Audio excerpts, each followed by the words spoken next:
The October rain hammered against the windows of Heritage Photo Restoration in Eureka Springs, Arkansas, creating a rhythmic percussion that Sarah Mitchell had grown to find comforting during her long hours of work. The small studio, tucked into a converted Victorian house on Spring Street, smelled of chemicals, old paper, and the faint mustiness that clung to photographs rescued from attics and basements across the Ozarks. Sarah adjusted her magnifying lamp, the LED light casting a clinical glow across her workstation where dozens of damaged photographs awaited her skilled hands. At34, Sarah had built a reputation throughout the region as one of the finest photo restorers in the Mid-South. Her Instagram account showcased dramatic before and after transformations that had earned her 20,000 followers and a steady stream of clients willing to ship their family treasures from as far away as Texas and Tennessee. But the work that truly moved her came from locals, people who walked through her door with shoe boxes full of memories, their hands trembling as they entrusted her with the only visual connection they had to great-grandparents and forgotten ancestors.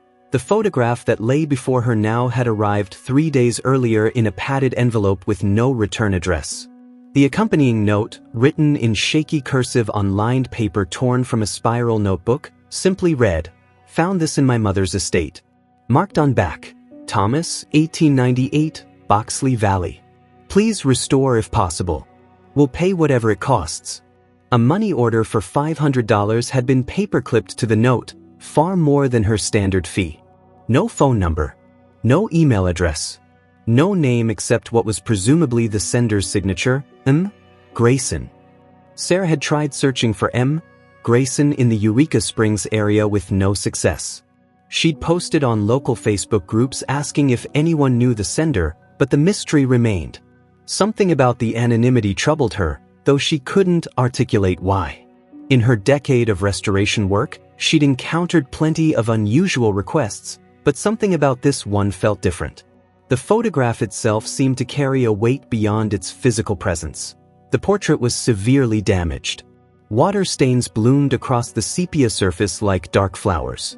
A diagonal tear ran from the upper left corner nearly to the center. The emulsion had separated in several places, creating patches where the image had flaked away entirely. But beneath the deterioration, Sarah could make out the figure of a young boy, perhaps 8 or 9 years old, standing in front of a rough wooden structure that might have been a barn or cabin. His clothing suggested poverty, oversized overalls, a torn shirt, bare feet despite what appeared to be cool weather based on the bare trees visible in the background. What struck Sarah most intensely were the boy's eyes. Even through the damage, even across 126 years, those eyes seemed to stare directly into her soul with an expression she couldn't quite name. Not quite fear. Not quite sadness. Something deeper, something that made her chest tighten when she looked at them for too long. She'd worked with thousands of old photographs, seen countless faces from bygone eras, but she'd never encountered a gaze quite like this one. "You're working late again," came a voice from the doorway. Sarah jumped, her hand knocking over a bottle of distilled water that fortunately was capped. She turned to see Marcus Chen, her boyfriend of 8 months, standing in the entrance with 2 cups of coffee from the Mud Street Cafe down the block. His dark hair was plastered to his forehead from the rain, and his glasses were fogged, giving him an endearingly disheveled appearance that made Sarah smile despite her startled state. "You scared me half to death," she said, accepting one of the cups and breathing in the rich aroma. Marcus taught history at the local high school, and his passion for the past was one of the things that had initially drawn them together. He understood her obsession with preserving memories in a way few others did. "Sorry," Marcus said, pulling up a stool beside her workstation.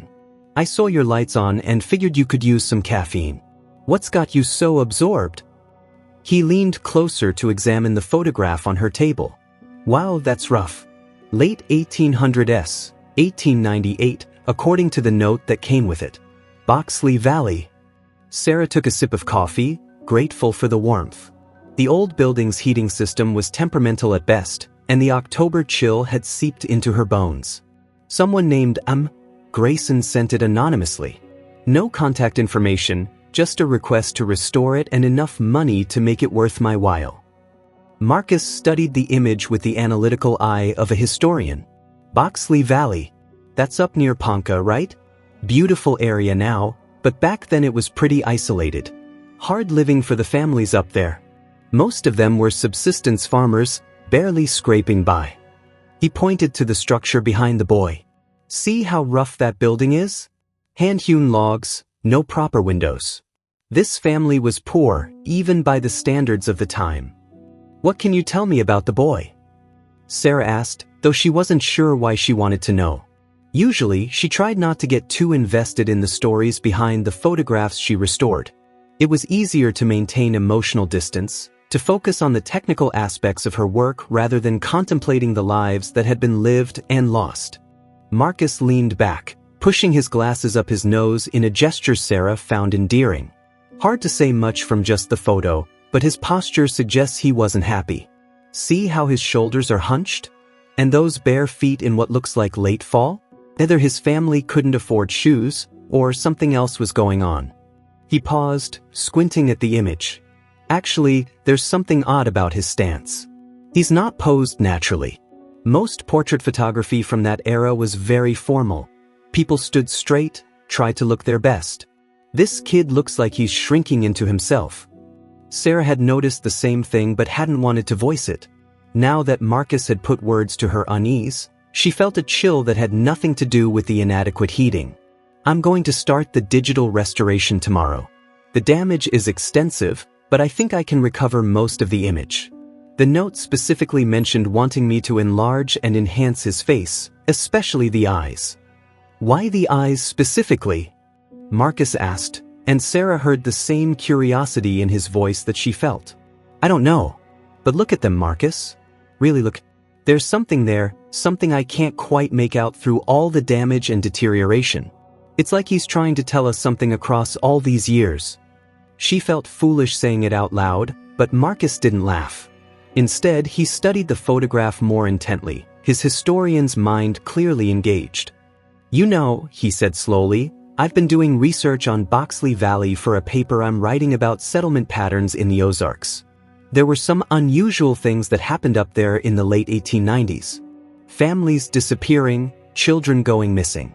Most of it was attributed to the harsh conditions, people moving away to find better opportunities. But there were rumors of other things. Nothing supernatural, he added quickly, knowing Sarah's disdain for ghost stories and local folklore, but suggestions that not everyone who disappeared did so voluntarily. Sarah felt her pulse quicken. What do you mean? Like crimes? Possibly. The law enforcement in that area was practically non-existent. The nearest sheriff was in Harrison, hours away by horseback over terrible roads. If something bad happened to someone in an isolated valley, it might never have been investigated properly. People just vanished from the records, like they'd never existed at all. Marcus pulled out his phone and started typing. Let me see if I can find any Grayson families in the Boxley Valley census records from around that time. Maybe there's a connection to whoever sent you this. While Marcus searched, Sarah returned her attention to the photograph. She'd already done the preliminary assessment, photographing the damage, documenting the current state, creating a digital backup. Tomorrow she would begin the painstaking process of digital restoration, working pixel by pixel to rebuild what time and neglect had destroyed. It would take days, maybe a full week to do it properly. She usually found the work meditative, almost zen-like in its focus. But something about this particular photograph made her anxious rather than calm. Found something, Marcus said, his voice tight with excitement. There's a Martin Grayson listed in the 1900 census for Newton County, which includes Boxley Valley. He's listed as head of household, age 42, farmer. Wife deceased. But here's the interesting part. He's listed as having 3 children in 1890, but only 2 in 1900. A son named Thomas, born approximately 1889, is in the 1890 agricultural census notes but doesn't appear in 1900. Sarah's mouth went dry. Thomas. That's the name on the back of the photograph. Thomas, 1898. Right. So between 1898 and 1900, something happened to this boy. He either died, or the family moved away and split up, or something else entirely. The census records don't explain what happened to him. Marcus scrolled through more data on his phone. There's no death certificate filed for a Thomas Grayson in Newton County during that period, which is strange. They weren't always meticulous about record-keeping back then, but deaths were usually documented, especially for children. So he just vanished, Sarah said softly, looking again at the boy's haunted eyes. Like he was never there. Maybe. Or maybe the person who sent you this photograph, presumably a descendant named Grayson, is trying to find out what happened to him. Maybe they're hoping that restoring this photograph will reveal some clue about his fate. Marcus reached over and squeezed Sarah's hand. This is what you love about this work, right? Bringing forgotten people back into the light, making sure they're remembered. Sarah nodded, but the unease in her chest had grown stronger. Usually, yes, she loved the idea of rescuing memories from oblivion. But this time felt different. This time, she had the distinct impression that she wasn't just restoring a photograph. She was opening a door that had been closed for more than a century, and she had no idea what might be waiting on the other side. The rain continued to drum against the windows as Sarah and Marcus sat in silence, both staring at the damaged portrait of a boy who had disappeared from history. In the harsh LED light, Thomas's eyes seemed almost alive, fixed on something beyond the camera's lens, beyond the photographer's awareness, something that had filled him with an emotion that transcended the decades. And tomorrow, Sarah would enlarge those eyes, enhance them, make visible whatever they had witnessed in that moment captured so long ago in Boxley Valley. She finished her coffee, which had gone cold without her noticing, and carefully placed the photograph in its protective sleeve. I should call it a night, she said, though she knew sleep would be elusive. The boy's face would follow her into her dreams, she was certain of that. Marcus helped her turn off the equipment and lock up the studio. As they walked to their cars through the rain-slicked streets of Eureka Springs, Sarah found herself looking over her shoulder, feeling watched in a way that was entirely illogical. The town's Victorian architecture loomed in the darkness, its ornate details casting strange shadows under the streetlights. Tourist season was winding down, and downtown was mostly deserted, just a few lit windows in the restaurants and galleries that lined Spring Street. You okay? Marcus asked, noticing her distraction. Yeah, I don't know. Something about that photograph really got under my skin. Sarah unlocked her car, a weather-beaten Honda that had seen better days. Will you come over tomorrow night? After I've started the restoration? I'd like you to see what I find. Of course. Call me if you need anything before then. Marcus kissed her goodbye, his lips warm against hers, and then headed to his own car parked a block away. Sarah drove home through the winding streets of Eureka Springs, the town's steep hills and sharp curves requiring her full attention despite having made this drive hundreds of times. Her apartment was in a converted carriage house behind one of the town's historic hotels, a cozy space that usually felt like a sanctuary but tonight seemed too quiet, too empty. She made herself chamomile tea and tried to read, but her mind kept returning to Thomas Grayson, age 8 or 9, standing barefoot in Boxley Valley in 1898, his eyes fixed on something that had terrified whoever had looked closely at this photograph more than a century later. What had he seen? What had the camera captured that wasn't immediately apparent to casual viewers? Tomorrow, she would find out. Tomorrow, she would enlarge those eyes and see what they had seen. And though she tried to push the thought away, Sarah couldn't shake the feeling that once she knew the truth, there would be no unknowing it. Some doors, once opened, could never be closed again. Sarah arrived at her studio earlier than usual the next morning, the autumn sun barely breaking over the Ozark hills as she parked on Spring Street. The rain had cleared overnight, leaving the air crisp and clean, but she barely noticed the beautiful weather. Her mind was entirely focused on the photograph waiting for her inside, on the restoration work that would finally reveal what had been hidden for 126 years. The building was cold, the ancient radiators ticking and groaning as they slowly came to life. Sarah made coffee in the small kitchenette she'd installed in what had once been a pantry, then settled at her workstation. She'd barely slept, her dreams filled with fragmentary images of barefoot children running through dark forests, of rough-hewn cabins where shadows moved in ways that shadows shouldn't move. She'd woken at 4 in the morning, heart pounding, unable to remember the details but left with a lingering sense of dread that the coffee and morning light did nothing to dispel. Just a photograph, she muttered to herself as she booted up her high-end computer and opened Adobe Photoshop. Just pixels and paper. Nothing to be afraid of. But her hands shook slightly as she placed the photograph on her professional scanner, a piece of equipment that had cost more than her first car but was worth every penny for the incredible detail it could capture. She'd already done a preliminary scan, but today she would work at the highest possible resolution, capturing every microscopic detail of the original image, every crack and stain and flaw that she would then painstakingly repair. The scanner hummed to life, its bright light moving slowly across the photograph like the beam of a lighthouse sweeping across dark waters. Sarah watched the progress bar on her screen, fighting the irrational urge to stop the process, to put the photograph back in its envelope and return it to whoever Grayson was.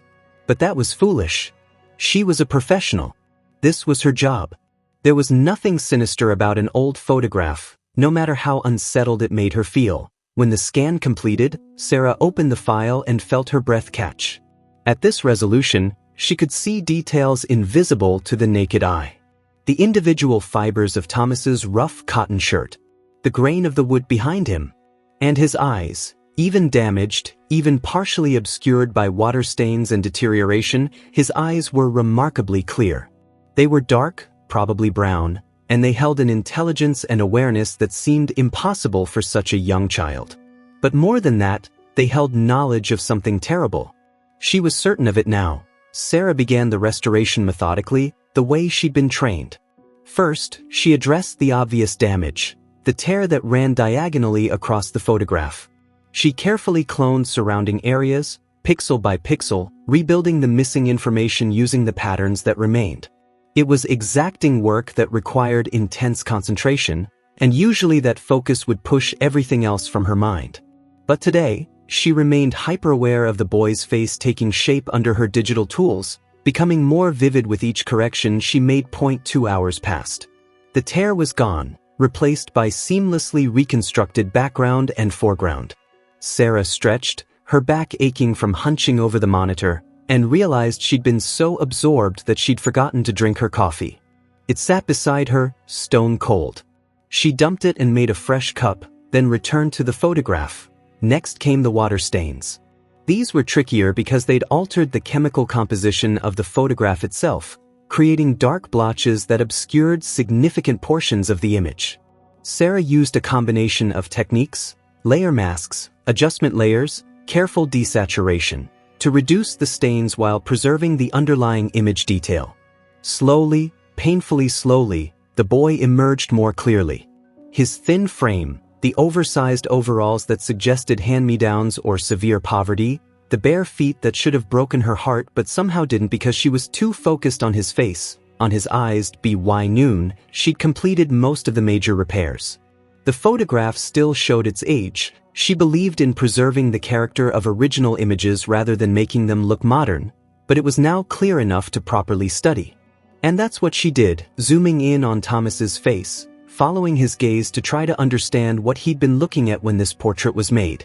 Victorian-era photography required long exposure times, especially for outdoor shots. Thomas would have had to stand very still for several seconds at least, probably longer. The slight blur around his head suggested he'd moved just slightly, perhaps an involuntary flinch or shudder. What had caused that movement? What had he been looking at that had made him want to turn away but forced himself to remain still for the camera? Sarah zoomed in further, focusing on the boy's eyes at maximum magnification. At this scale, the individual pixels were visible, the image fragmenting into abstract patterns of light and dark. But there, at the very edge of visibility, she could make out something that made her lean closer to the screen, squinting to be certain she was really seeing what she thought she was seeing. There was a reflection in his eyes. Tiny, distorted, but unmistakably there. The human eye acts like a small convex mirror, reflecting whatever is in front of it. Modern photographers sometimes use this effect deliberately, capturing tiny scenes reflected in their subject's eyes.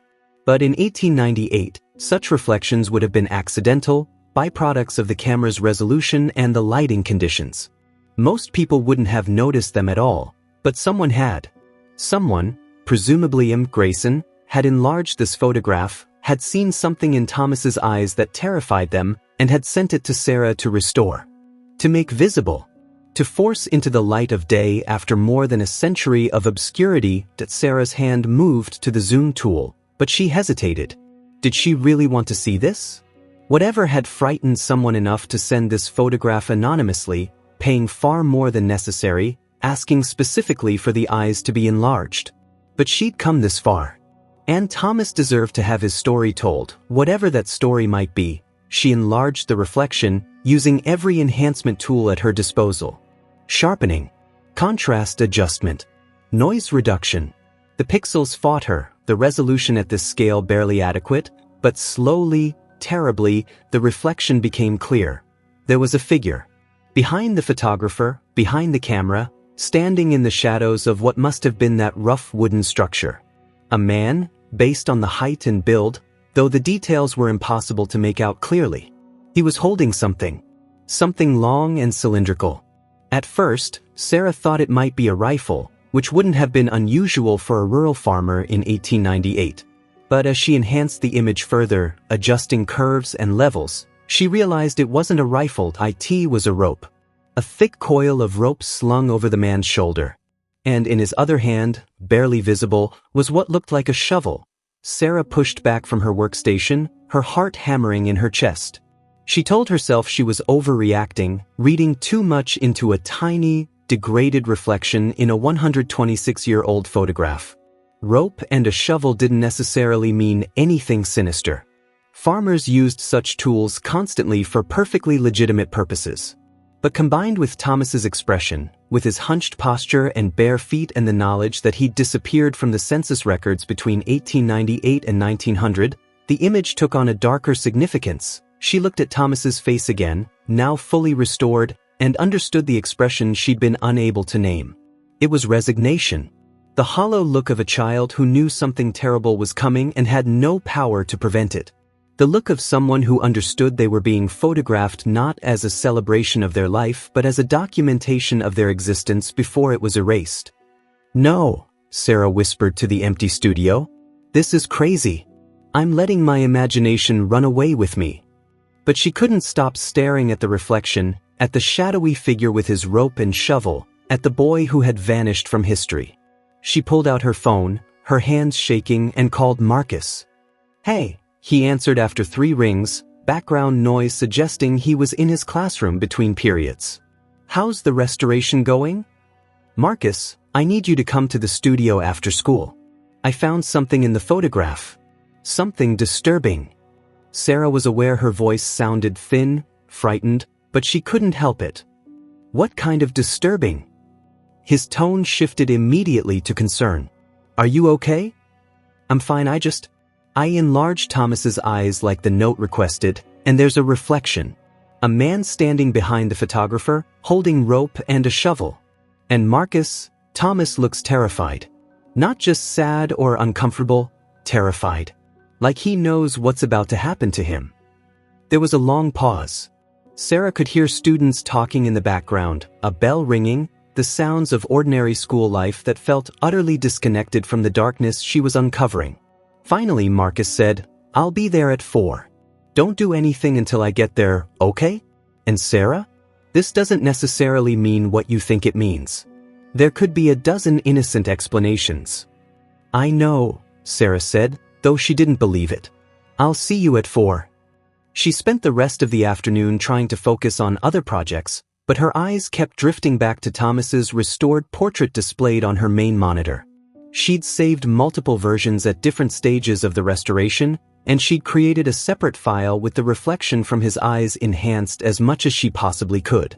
The figure remained largely obscured, the resolution and age of the photograph made absolute clarity impossible, but the rope and shovel were unmistakable once you knew to look for them. At 3:30, Sarah heard footsteps on the stairs leading to her studio, heavier and faster than Marcus's usual measured tread. She looked up, startled, as a woman she'd never seen before burst through the door. The woman was in her 70s, thin and weathered, with steel-gray hair pulled back in a severe bun. Her clothes were simple, jeans and a flannel shirt, but her eyes were sharp and desperate. "Are you Sarah Mitchell?" the woman asked, her voice rough, like she'd spent years smoking, though Sarah didn't smell tobacco on her. Can I help you? I'm Madeleine Grayson. I sent you the photograph. I'm sorry for just showing up, but I needed to know. Did you find it? Did you see what's in the boy's eyes? Sarah felt her chest tighten. So this was M. Grayson, the mysterious sender. And she'd come here looking for answers, confirmation of something she already suspected. Why don't you sit down? Sarah said carefully. I have a lot of questions for you. Madeleine sat heavily on the stool Marcus had used the night before, her hands gripping her knees. Thomas Grayson was my great-grandfather's brother. The family never talked about what happened to him. For decades, the story was that he'd died of pneumonia in the winter of 1898, and my great-grandfather Martin Jr. raised his remaining siblings alone after their father took off. But last year, when my mother died, I was going through her things and found a letter. A letter from my great-grandfather written in 1964, just before he died. In it, he confessed that Thomas didn't die of pneumonia. He was murdered, and Martin Sr., their father, was the one who killed him. The room seemed to shrink, the walls pressing in. Sarah forced herself to breathe. But why would a father kill his own child? The letter didn't explain. Martin Jr. was only 6 years old when it happened, but he witnessed it. He saw his father take Thomas into the woods with rope and a shovel. He saw them leave and saw his father return alone hours later. Thomas was never seen again. Martin Jr. lived with that knowledge his whole life but never told anyone because he was terrified of his father, and then later because he was ashamed. Ashamed that he'd kept silent, that he'd let his brother's murder go unreported. The guilt ate at him for more than 60 years. Sarah showed Madeleine the restored photograph, then pulled up the enhanced reflection on a separate monitor. Madeleine leaned forward, staring at the shadowy figure with his rope and shovel, and a sound escaped her that was half sob, half gasp. That's him, she whispered. That's Martin Sr. This photograph was taken the day Thomas died. Someone, probably a traveling photographer, came through Boxley Valley offering to take family portraits for a fee. Martin Sr. must have paid for one picture, one image of Thomas to prove he'd existed before he killed him. Maybe he was even planning it when the photograph was taken. Planning to murder his own son and needed documentation that the boy had been real, had been alive. But why? Sarah asked again, though she wasn't sure she wanted to know the answer. What possible reason could he have had? Madeleine's face crumpled. The letter didn't say. Martin Jr. was too young to understand. He just knew that his father had taken Thomas away and come back alone, and that afterward, their father told them Thomas had died of sickness. No one questioned it. Children died all the time back then, especially in poor families. Who would investigate the death of a barefoot farm boy in an isolated valley? No one cared about people like them. Have you gone to the police with this information?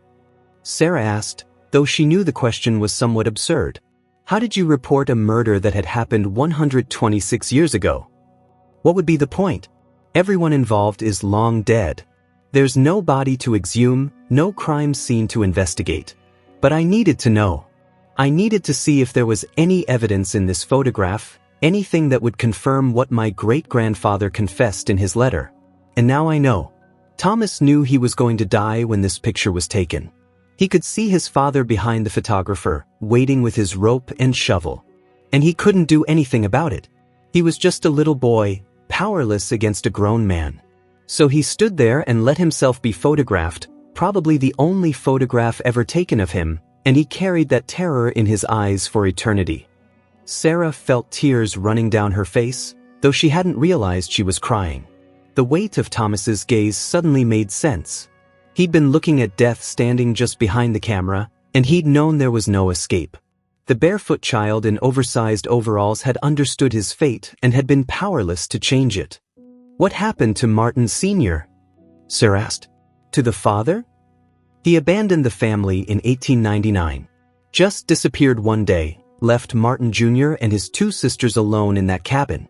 Martin Jr. was 7 years old and had to keep his siblings alive through that winter. Somehow they survived. Neighbors helped, though not as much as they should have.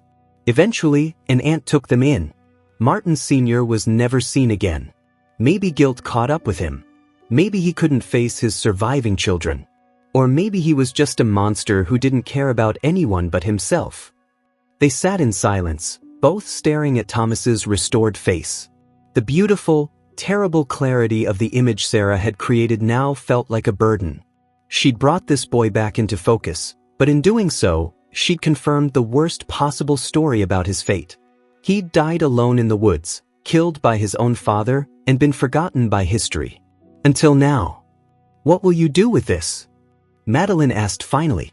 With the photograph and what you've found? Sarah thought carefully before answering. That's up to you. It's your family's history. But I think Thomas deserves to be remembered. Not just as a murder victim but as a real person who existed, who had hopes and dreams, who deserved so much better than what he got. Maybe there's a way to honor his memory properly. Madeline nodded slowly. There's a cemetery up in Boxley Valley where the Grayson family is buried. Martin Sr. isn't there. No one knows where he ended up, but there are stones for my great-grandfather and his sisters, and their mother who died when they were young. Maybe we could add a marker for Thomas. Just a stone with his name and the year he was born and died. So that people will know he was here, that he mattered. I think that would be beautiful, Sarah said. And I'll make you prints of the restored photograph. Multiple copies, in different sizes. So Thomas won't be forgotten. Marcus arrived a few minutes later, and Sarah introduced him to Madeline. Together, they went over everything. The census records Marcus had found, the letter Madeline possessed from her great-grandfather, the photographic evidence Sarah had uncovered. Marcus, with his historian's perspective, helped them understand the context of 1898 in the Ozarks, the isolation and poverty that made such tragedies possible, the lack of social services or law enforcement that might have protected a vulnerable child. Cases like this were probably more common than we know, Marcus said sadly. History is full of people who disappeared without a trace, especially children and women who had no power, no voice. We'll never know most of their stories. But at least Thomas's story can be told now. It's something. It was nearly 9 o'clock by the time Madeline left, taking with her a flash drive containing all of Sarah's restoration work. They'd agreed to meet again in a week to discuss the memorial stone and any other ways they might honor Thomas's memory. Sarah locked up the studio, exhausted both physically and emotionally, and leaned against Marcus as they walked to their cars. You did good work today, Marcus said gently. Hard work, but important. I keep thinking about him, Sarah admitted. About what his last hours must have been like. Being led into the woods by his father, knowing what was coming. I hope it was quick. I hope he didn't suffer too much. We'll never know, Marcus said. But because of you, he won't be forgotten. That's something. That matters. Sarah nodded, but she felt the weight of Thomas's gaze would stay with her forever. She'd restored hundreds of photographs, brought countless forgotten faces back into the light. But this one was different. This one would haunt her dreams not because it was supernatural or impossible but because it was all too real. A child had been murdered, and for 126 years, no one had known or cared. Until a photograph had revealed the truth reflected in his eyes. The days following Madeline Grayson's visit blurred together in Sarah's mind. She continued her regular restoration work, but Thomas's face lingered at the edges of her consciousness, a constant reminder of the darkness that could hide in plain sight for more than a century. She'd made the high-resolution prints for Madeline as promised, each one a testament to the boy who had been erased from history but not from the photographic record. Marcus had become increasingly absorbed in researching the Grayson family and the broader context of Boxley Valley in the late 1890s. His dining room table was covered with printouts of census records, newspaper microfilms from the Harrison Daily Times, and handwritten genealogy notes he'd compiled from various county records. Sarah found him there most evenings, his laptop open beside stacks of paper, a cold cup of tea forgotten at his elbow. I think I found something, Marcus said on the 5th night after Madeline's visit. It was late October now, the weather turning properly cold, and Sarah had brought over Chinese takeout that they'd barely touched. Look at this. He pushed his laptop toward her, the screen displaying a scanned newspaper article from December 1898. The image quality was poor, the text blurry, but Sarah could make out the headline, "Mysterious Disappearance in Newton County." She read aloud, "Authorities in Newton County are investigating the disappearance of Martin Grayson, a farmer from the Boxley Valley region. Grayson was last seen on November 20th by neighbors who reported seeing him heading toward the Buffalo River Trail. His 3 young children were found alone in the family cabin 3 days later by a traveling preacher who'd stopped to offer spiritual counsel. The children, whose mother died in childbirth 2 years prior, have been placed temporarily with relatives. Sheriff Coleman has organized a search party but holds little hope of finding Grayson alive given the harsh winter conditions and treacherous terrain. Anyone with information is asked to contact the sheriff's office in Harrison." Sarah looked up at Marcus, her mind racing. November 20th, 1898. That's what, 2 or 3 months after Thomas died. Exactly. And here's what's interesting. Marcus pulled up another document, this one a handwritten sheriff's report he'd photographed at the county courthouse. The sheriff's investigation noted that Martin Sr.'s cabin appeared to have been lived in by the children alone for several weeks, not just 3 days. There was minimal food, no firewood chopped for winter, and the children were in poor condition, malnourished and frightened.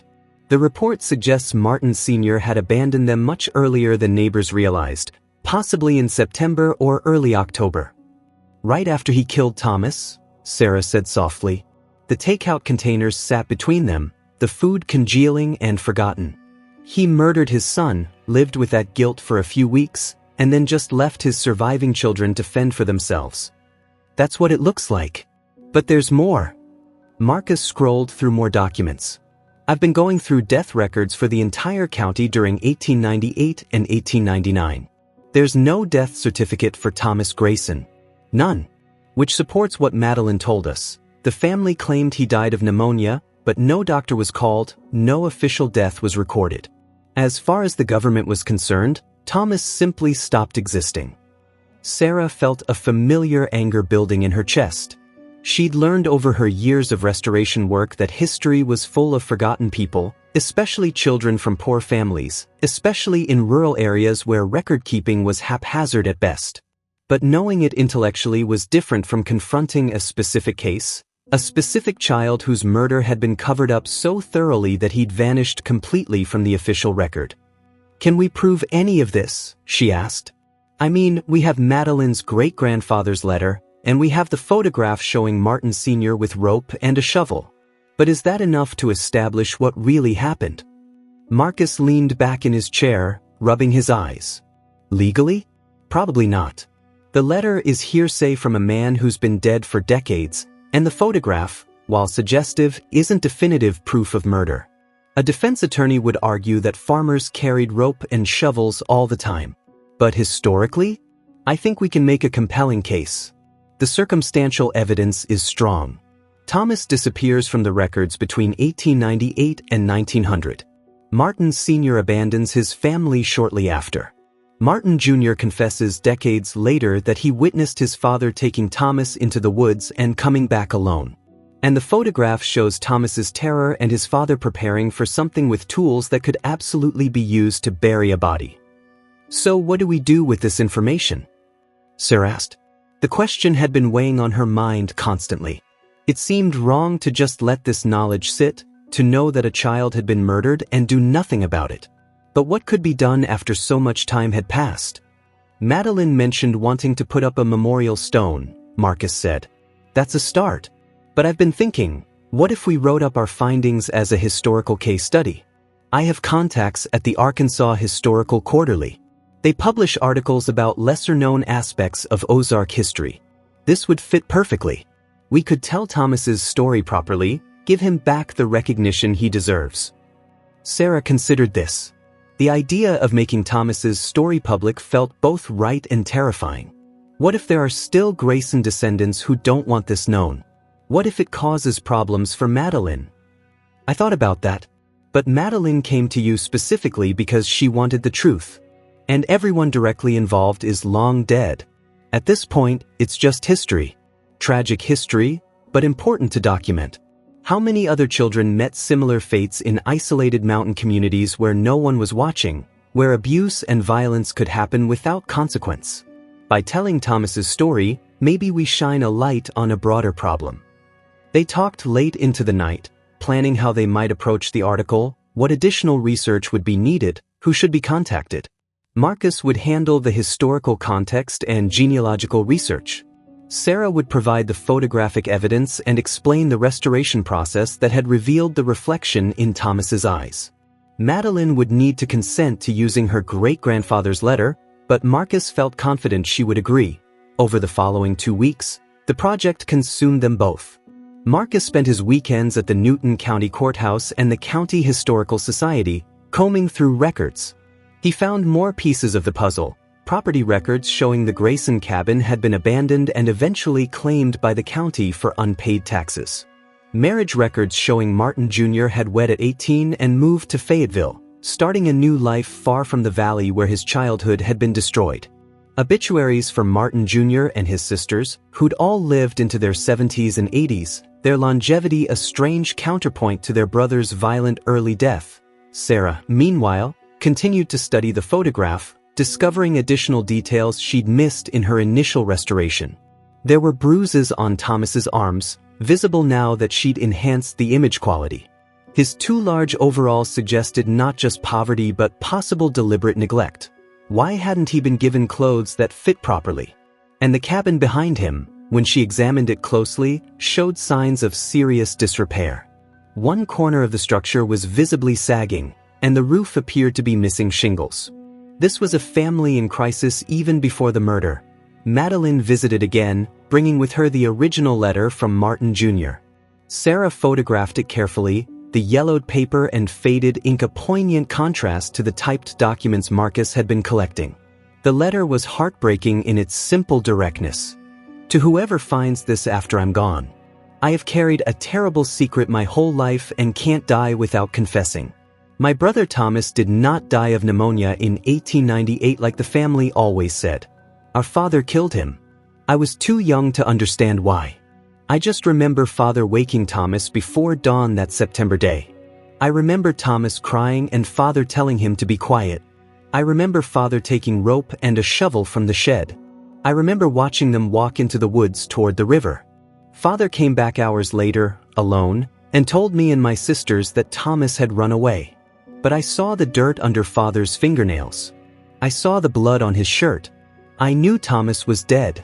I was 6 years old and I knew my father was a murderer. I never told anyone because I was afraid Father would kill us too. Then Father left us alone that November, and I thought maybe he'd gone to turn himself in or maybe to finish himself off out of guilt. But we never saw him again. We never knew what happened to him. Thomas never got a funeral or a grave marker. He just disappeared like he never existed. But he did exist. He was my brother and he was murdered, and I've been too coward to say anything until now when I'm dying and it don't matter anymore. Thomas Grayson, born 1889, murdered September 1898. May God forgive me for my silence. Martin Grayson Jr., October 1964. Sarah wiped tears from her eyes as she read. The guilt Martin Jr. had carried for 6 decades was palpable in every word. He'd been a child himself, powerless to save his brother, traumatized by witnessing something no 6-year-old should see. And yet he'd blamed himself for not speaking up, not getting justice for Thomas. This letter needs to be preserved properly, Sarah said. Have you considered donating it to the Arkansas State Archives? Along with the photograph and our research, it could become part of the historical record. Madeline nodded. I think Martin Jr. would have wanted that. He wrote this confession because he couldn't bear the thought of Thomas being forgotten forever. Making it part of the official historical record seems like the right way to honor both of them. The article came together slowly, carefully. Marcus wrote and rewrote, his historian's training evident in the meticulous documentation of every claim. Sarah contributed a detailed explanation of the restoration process, including technical specifications that other professionals could verify. They sent a draft to Madeline, who read it with tears streaming down her face and gave her full approval. This is exactly what I wanted, she told them. For Thomas to be remembered. For his story to be told. Thank you for giving him back his voice. The Arkansas Historical Quarterly accepted the article for publication in their next issue. The peer review process took several more weeks, with historians from across the state examining their evidence and methodology.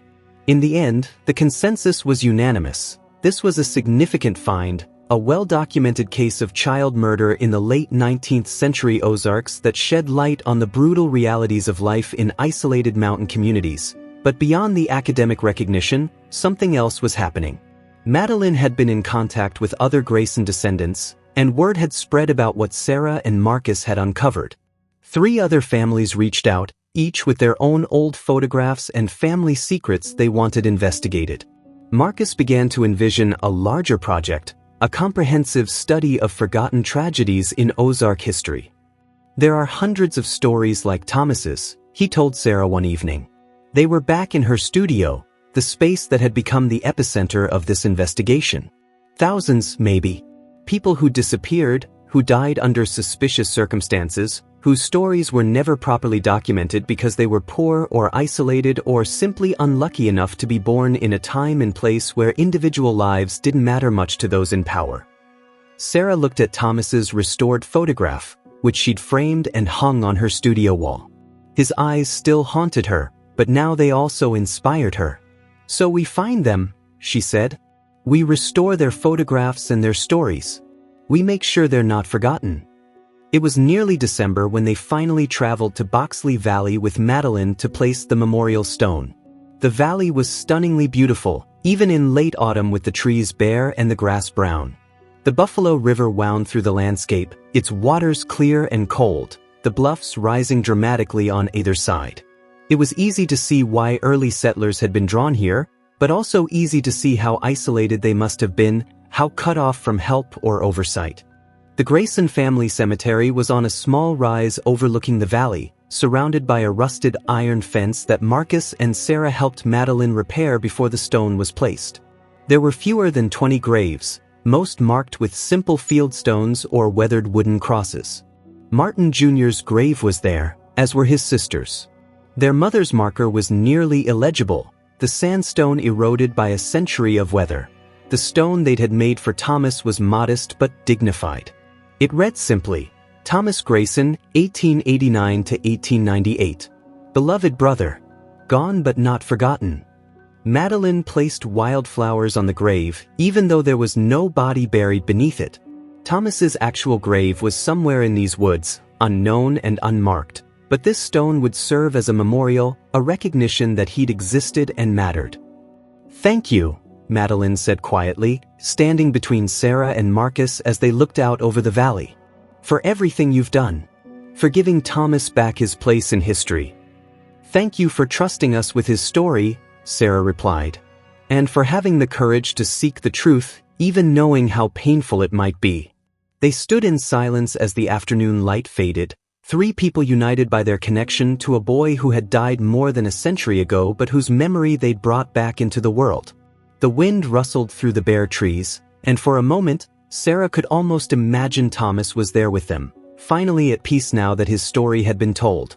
The publication of their article in the Arkansas Historical Quarterly came in February, and the response was immediate and overwhelming.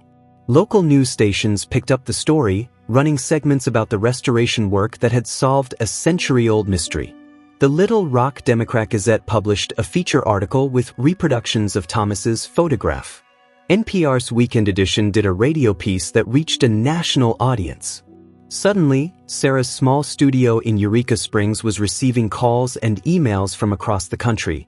But more importantly, the article resonated with people who had their own family mysteries, their own old photographs hiding tragic stories.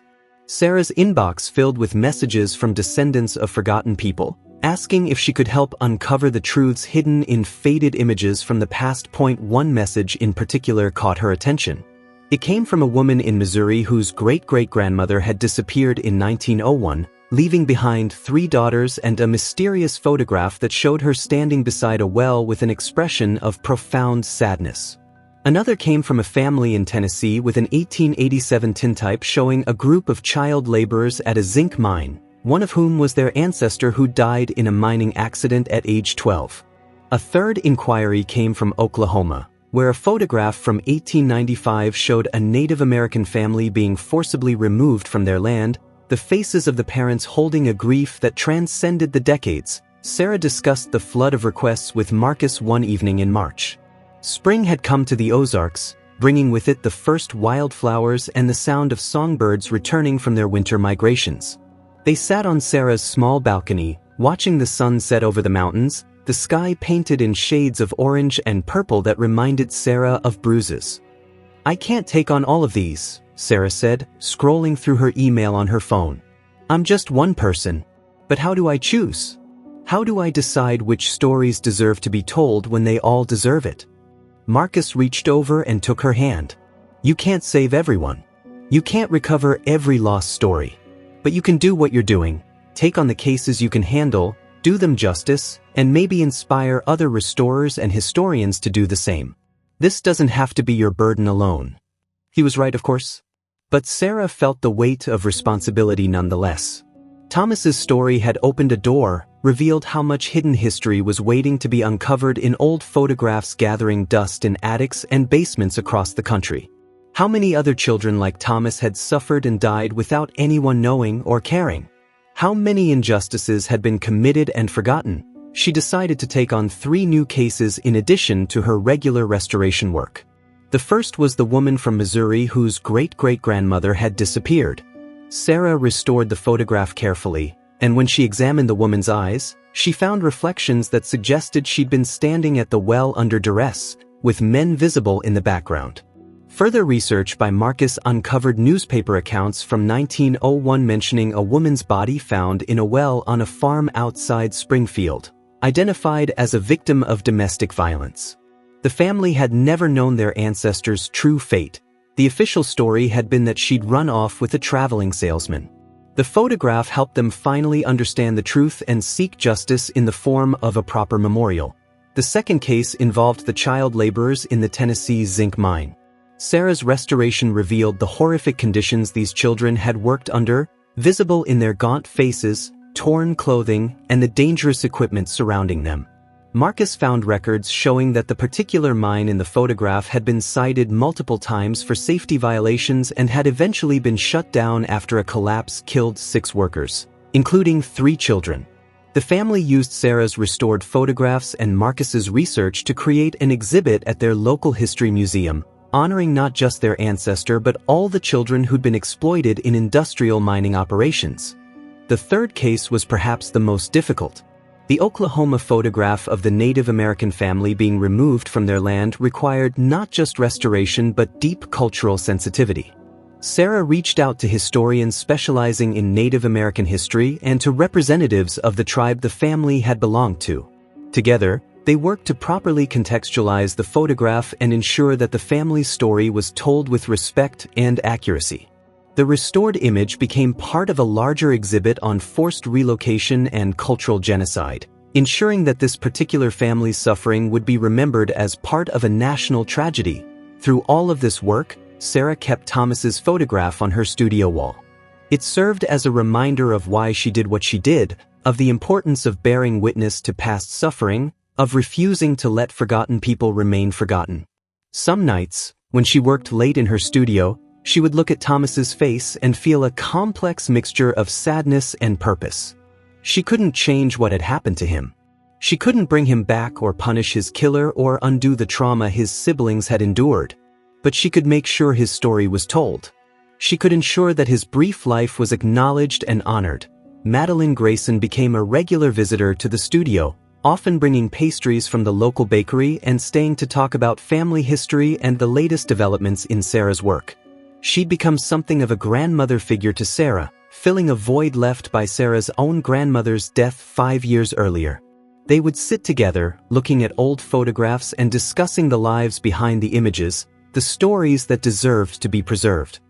"You've given me a great gift," Madeline said one afternoon in April, sitting across from Sarah's workstation with a cup of chamomile tea.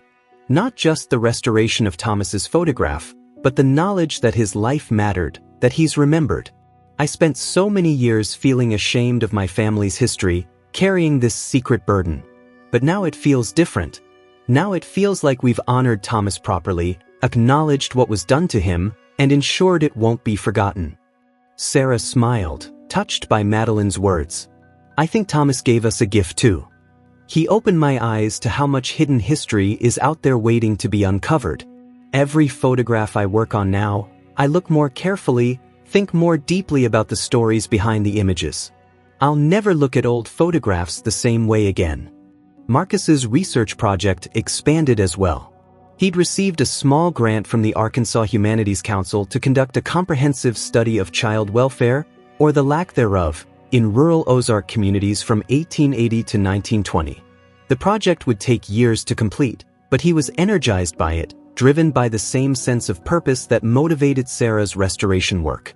They were partners in this endeavor, combining their skills to rescue forgotten stories from obscurity. In May, the Newton County Historical Society held a special ceremony dedicating a memorial plaque at the old Boxley Valley Schoolhouse, which had been converted into a heritage center.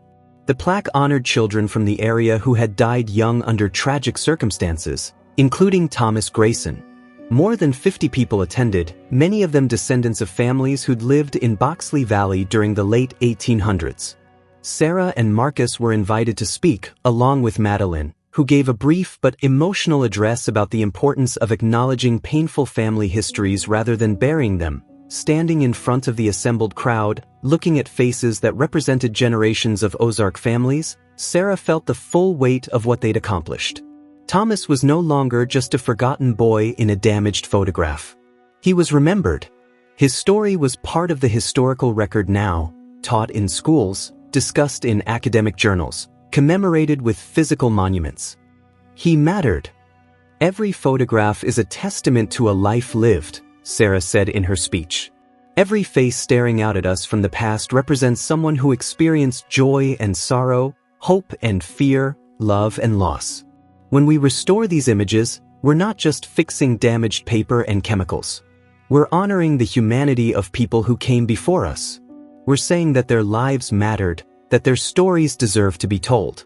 Thomas Grayson's story is tragic, but it's also important. It reminds us that we have a responsibility to protect the vulnerable, to speak up against injustice, to ensure that no child suffers alone and forgotten. That responsibility extends across generations. What we do today will echo into the future, just as what happened to Thomas in 1898 echoes down to us now. The applause that followed was warm and sustained. Afterward, multiple people approached Sarah with their own family photographs, asking if she might be able to help recover lost stories. She took down their contact information, knowing she couldn't help all of them but wanting to tell our wide summer arrived and tourist season brought renewed business to Eureka Springs. Sarah found a balance between her regular restoration work and the historical investigation cases that had become her passion. She hired an assistant, a recent photography graduate from the University of Arkansas who shared her commitment to preserving visual history. Together, they worked to restore not just images but the dignity and memory of forgotten people. Marcus's research project progressed steadily. He'd uncovered dozens of cases similar to Thomas's, children who'd disappeared from census records, whose deaths had never been properly investigated, who'd been victims of violence, neglect, or simply the brutal indifference of a society that didn't value the lives of poor rural children. Each case added to the historical record, building a clearer picture of what life had been like for vulnerable people in the late 19th and early 20th century Ozarks. In September, exactly 1 year after Sarah had first received Thomas's photograph, she and Marcus returned to Boxley Valley with Madeline. The cemetery on the hill overlooking the valley had become a pilgrimage site of sorts, with people leaving flowers and small tokens at Thomas's memorial stone. Someone had planted wildflowers around the grave, and they were blooming in profusion, painting the ground with color. They stood together in the late afternoon sun, 3 people bound by their connection to a boy who had died long before any of them were born. The valley stretched out below them, beautiful and peaceful, giving no hint of the tragedy that had occurred here more than a century ago. But now, at least, that tragedy was acknowledged. Thomas was remembered. His brief life had meaning. "I've been thinking," Madeline said, her voice thoughtful, "about starting a foundation. Something dedicated to uncovering stories like Thomas's, supporting researchers and restorers who want to recover forgotten histories. I have some money set aside from my late husband's estate. I'd like to use it for something meaningful." Sarah and Marcus exchanged glances, both immediately understanding the significance of what Madeline was proposing. "That would be amazing," Sarah said. "There are so many stories out there waiting to be told. A foundation could help ensure they're not lost forever." They spent the next hour discussing the possibilities, plans taking shape as they talked. The foundation would provide grants for historical research, support photo restoration projects, and work to create educational materials about forgotten aspects of Ozark history. It would be called the Thomas Grayson Memorial Foundation, ensuring that the boy whose murder had sparked this journey would continue to have an impact long into the future. As the sun set behind the mountains, painting the sky in shades of gold and crimson, Sarah thought about the journey that had begun a year ago with a mysterious package and a damaged photograph. She thought she was simply restoring an old image, a routine job like hundreds she'd done before. But instead, she'd uncovered a tragedy, solved a mystery, and helped give voice to a child who'd been silenced by violence and forgotten by history. Thomas Grayson's eyes would always haunt her, that reflection of his father with rope and shovel, that expression of resigned terror that no child should ever have to feel. But now, alongside the horror, she also felt hope.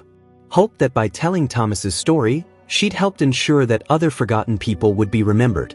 Hope that the work she and Marcus were doing would shine light into dark corners of history and bring dignity to those who'd been denied it in life. The restoration of Thomas's photograph had been technically challenging, requiring all of Sarah's skill and training. But the real restoration had been something deeper, the restoration of Thomas's place in history, the restoration of his humanity, the restoration of meaning to a life that had been brutally cut short and deliberately erased. That was the work that mattered. That was the legacy she wanted to build. As they walked back to their car, leaving Thomas's memorial behind in the gathering dusk, Sarah turned for one last look at the cemetery on the hill.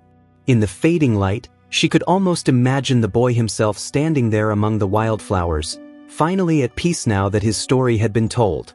It was a fanciful thought, one that her rational mind rejected. But her heart held on to it anyway. Thomas Grayson had been dead for 126 years, but his eyes had finally revealed their terrible secret. And in doing so, he'd given Sarah a gift, the understanding that her work was about more than just fixing damaged photographs. It was about honoring the dead, giving voice to the silenced, and ensuring that even the most forgotten lives were remembered with dignity and respect. The boy in the 1898 portrait had terrified those who'd looked closely at his eyes. But now, thanks to Sarah's restoration and Marcus's research and Madeline's courage in seeking the truth, his story had been transformed from a source of terror into a testament to the power of memory and the importance of bearing witness to past suffering. That transformation was the real restoration, not of paper and chemicals, but of humanity itself. As they drove away from Boxley Valley, the mountains rising dark against the star-filled sky, Sarah felt a deep sense of purpose settle over her. This was her calling now. This was what she was meant to do. And as long as there were forgotten photographs and untold stories, she would continue the work of restoration, bringing light to darkness and voice to silence, one image at a time. Thomas Grayson's eyes had shown them the truth. Now it was up to them to make sure that truth was never forgotten again.